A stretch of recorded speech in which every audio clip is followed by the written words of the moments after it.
Institute of cost accountant of India, उसका मुझे थोड़ा सा लगता है कि मैनेजमेंट उतना बेहतर नहीं है। जो प्रोफेशनल्स इनकम टैक्स एक्ट 1961 को लेकर के बैठे हुए थे, कॉन्फिडेंट थे, अब उनके लिए भी एक नया चैलेंज आने वाला है मार्केट के अंदर। क्यों? क्योंकि उनको सारे प्रोविजंस दोबारा से गो थ्रू करने पड़ेंगे, याद करने पड़ेंगे, उनका मतलब समझना पड़ेगा, क्योंकि एक बिल्कुल नया इनकम टैक्स लॉ आ रहा है। अगर बात करें पहले इनकम टैक्स एक्ट 1961 की और आज के इनकम टैक्स एक्ट 2025 की, जो वो 50% है। मतलब पहले का जो हमारा इनकम टैक्स एक्ट था वो ब्रॉडर था, बड़ा था, और जो अभी है वो 50% ही है। कुल मिलाकर के 622 पेजेस होने वाले हैं और बहुत सारी चीज़ें हैं दोस्तों इसके अंदर। सबसे बड़ा सवाल जो है वो CA CS को लेकर के है। जो एक डिबेट चल रही थी काफ़ी समय से कि CMAs जो है, cost and management accountant of India, और कंपनी सेक्रेटरी जो है उनको भी टैक्स ऑडिट की, यानी जो सेक्शन 44AB जो हमारा इनकम टैक्स एक्ट 1961 का था, स्टैट्यूटरी ऑडिट करने का जो प्रोविज़न है, उसकी पावर जो है CMA और CS को भी मिलनी चाहिए, बिल्कुल जैसे CA को मिलती है। तो ये डिबेट लगातार चलती आ रही थी, कई समय से, लंबे समय से चलती आ रही थी। लेकिन मैं आपको बता दूं, नया जो इनकम टैक्स लॉ बन रहा है हमारा, जो आज पेश किया जाएगा, उसके अंदर भी ऐसा कोई एज सच पावर CMAs या CS को नहीं दी गई है।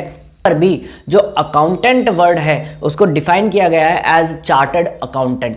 तो मतलब ये है, साफ है, क्लियर है कि टैक्स ऑडिट की जो अथॉरिटी है वो सिर्फ और सिर्फ CAs के पास ही रहने वाली है। अब ये सही है या गलत है, फेवर में है या नहीं है, वो मैं नहीं ज़्यादा बात कर सकता। आप लोग मुझे कमेंट सेक्शन में बताइएगा। हालांकि मैं एक बात ज़रूर कहूँगा कि जो सिलेबस या जो करिकुलम CA का है वही CMAs का भी है, CS का भी है। तो लगातार सारी चीज़ें जो हैं वो अपडेट हो ही रही हैं। तीनों ही कोर्सेज़ में प्रोफेशनल तीनों ही हैं, रिजल्ट सेम ही है, पढ़ाई भी आपको सेम ही लेवल पे करनी पड़ती है। तो मेरे अनुसार अगर टैक्स ऑडिट की अथॉरिटी CMAs को या CS को, CA और CS तीनों को मिल जाए तो बहुत बेहतर होती।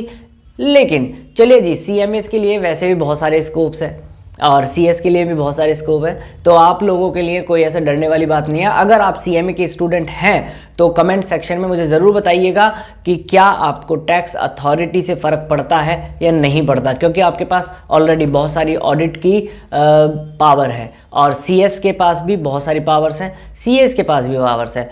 लेकिन हाँ, एक बात मैं ज़रूर कहूँगा कि कहीं ना कहीं हमारा जो इंस्टीट्यूट है, institute of cost accountant of India, उसका मुझे थोड़ा सा लगता है कि मैनेजमेंट उतना बेहतर नहीं है। मार्केटिंग बहुत ज़्यादा नहीं करते हैं जैसे CA इंस्टीट्यूट करता है अपना।